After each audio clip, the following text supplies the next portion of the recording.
ইরানের রাজপথে বিক্ষোভের আগুন জ্বালাতে চেয়েছিল ইসরায়েল আর তাদের দোসররা।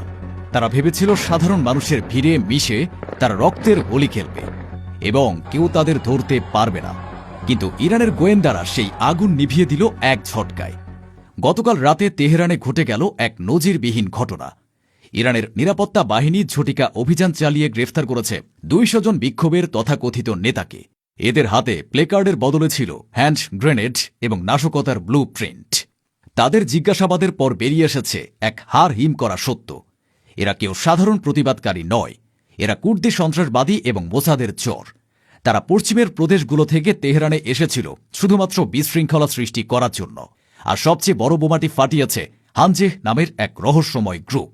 তারা ফাঁস করে দিয়েছে ইসরায়েলের হয়ে কাজ করা 600 জন গুপ্তচরের পরিচয়।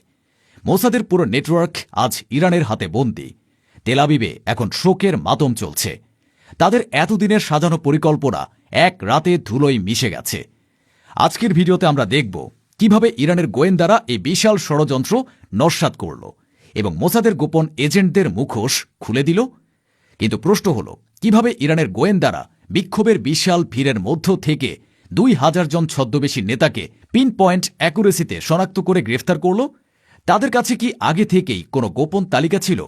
গ্রেফতারকৃতদের কাছ থেকে উদ্ধার হওয়া গ্রেনেডগুলো কি বড় কোনো নাশকতার জন্য আনা হয়েছিল?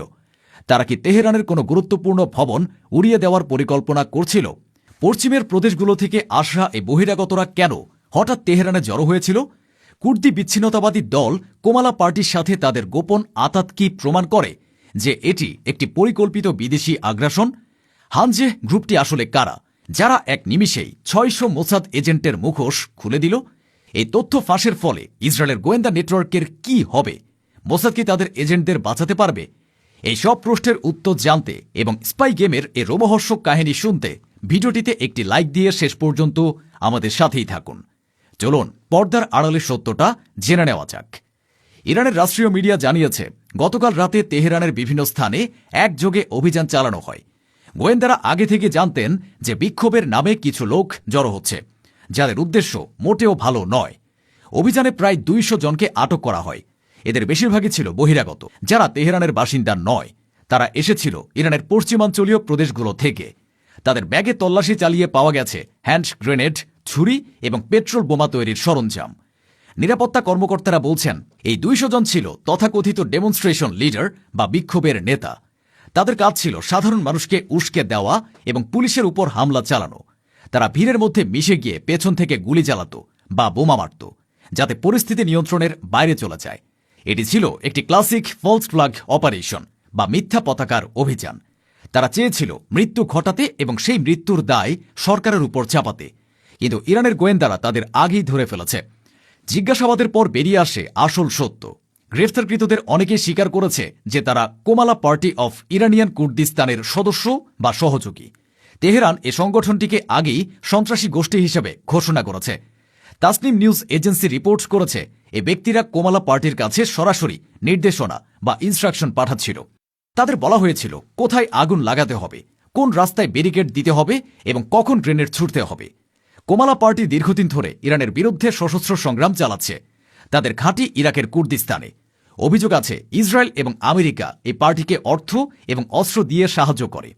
এই 200 জন এজেন্টকে পাঠানো হয়েছিল তেহরানকে অচল করে দেওয়ার জন্য। তারা চেয়েছিল ইরানের রাজধানীতে গৃহযুদ্ধের মতো পরিস্থিতি তৈরি করতে। কিন্তু তাদের সেই স্বপ্ন এখন হাজতের 4 দেয়ালের মধ্যে বন্দী।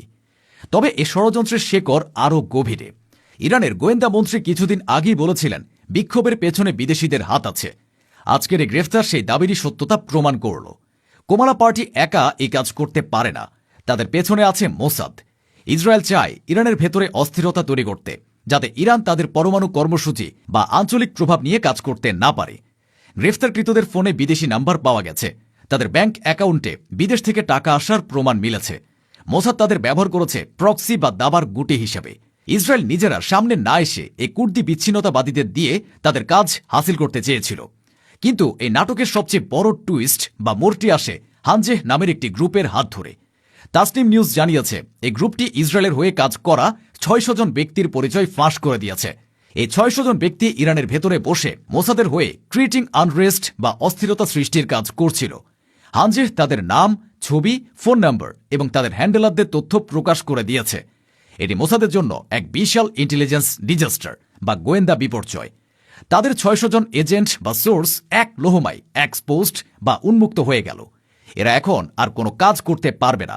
এদের জীবন এখন সুতোর উপর ঝুলছে। হানজে দাবি করেছে তারা মোসাদের ডাটাবেস হ্যাক করে এ তথ্য পেয়েছে। এটি প্রমাণ করে ইরানের সাইবার সক্ষমতা এখন কোন পর্যায়ে পৌঁছেছে। তারা শুধু ডিফেন্স করছে না, তারা পাল্টা আঘাতও হানছে। গোয়েন্দা সূত্রগুলো বলছে যদি এই 200 জন নেতাকে গ্রেফতার না করা হতো তবে তেহরানে আজ রক্তের বন্যা বয়ে যেত। তাদের পরিকল্পনা ছিল সুনির্দিষ্ট। তারা প্রথমে ছোটখাটো বিক্ষোভ দিয়ে শুরু করত, তারপর ভিড়ের মধ্যে গ্রেনেড ছুড়ে দিত। এতে সাধারণ মানুষ মারা যেত এবং পুলিশকে দোষারোপ করা হতো। এরপর তারা সরকারি ভবন এবং থানাগুলোতে হামলা চালাত। তাদের কাছে এমন কিছু অস্ত্র ছিল যা সাধারণত শহরের ভেতরে পাওয়া যায় না। এগুলোকে সীমান্ত দিয়ে চোরাই পথে আনা হয়েছিল। মোসাদ চেয়েছিল তেহরানকে আরেকটি দামেস্ক বা বৈরুতে পরিণত করতে, কিন্তু ইরানের নিরাপত্তা বাহিনীর তৎপরতায় সেই ব্লুপ্রিন্ট ব্যর্থ হয়েছে। তারা প্রমাণ করেছে তারা তাদের দেশের প্রতিটি কোণায় নজর রাখছে। শত্রুরা যেখানে লুকাক না কেন তাদের খুঁজে বের করা হবে। এই ঘটনা আবারও প্রমাণ করল মোসাদ তাদের এজেন্টদের রক্ষা করতে পারে না।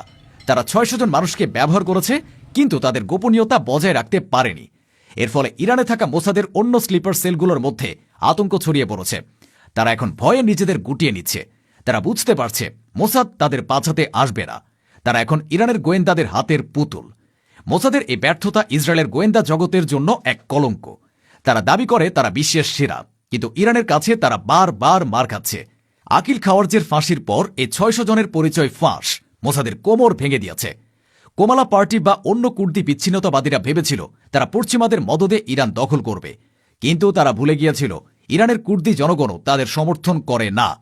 ইরানের সাধারণ কুর্দিরা শান্তি চায়। তারা চায় না তাদের শহরগুলো যুদ্ধের ময়দান হোক। এই সন্ত্রাসীরা আসলে কুর্দিদের নাম ভাঙিয়ে নিজেদের স্বার্থ হাসিল করতে চেয়েছিল। এই 200 জন নেতা জেলে পৌঁছে মরবে। তাদের নেতারা বিদেশে বসে আরাম করছে, আর এরা এখানে মরছে। এটি তাদের জন্য এক বড় শিক্ষা। ইসরায়েল বা আমেরিকার কথায় চললে পরিণতি এমনই হয়। ইরান সরকার স্পষ্ট জানিয়ে দিয়েছে জাতীয় নিরাপত্তার প্রশ্নে তারা জিরো টলারেন্স নীতি অনুসরণ করবে। যারা দেশের ভেতরে বসে শত্রুর দালালি করবে তাদের কোনো ছাড় দেওয়া হবে না। এই গণগ্রেফতার এবং নাম প্রকাশ করা একটি সতর্ক বার্তা। ইরান বুঝিয়ে দিল তাদের মাটিতে বসে ষড়যন্ত্র করার সাহস যারাই দেখাবে তাদের শেকড় উপড়ে ফেলা হবে। পশ্চিমা মিডিয়া হয়তো মানবাধিকারের কথা বলে চেঁচামেচি করবে, কিন্তু ইরান তোয়াক্কা করে না। তারা জানে দেশের নিরাপত্তা সবার আগে। দয়া দেখালে দুর্বলতা প্রকাশ পাবে। প্রিয় দর্শক, তেহরানের রাজপথ আজ শান্ত। ষড়যন্ত্রকারীরা এখন কারাগারে, মোসাদের ব্লুপ্রিন্ট এখন ডাস্টবিনে। ইরান প্রমাণ করেছে তাদের নিরাপত্তা ব্যবস্থা দুর্ভেদ্য। মোসাদ বা কুর্দি সন্ত্রাসীরা যতই ছদ্মবেশ ধরুক, ইরানের ঈগলের চোখ তাদের খুঁজে বের করবেই। 600 এজেন্টের পরিচয় ফাঁস ইসরায়েলের গালে এক বড় চপেট আঘাত। সন্ত্রাসীরা এখন পালাবার পথ পাচ্ছে না। আপনারা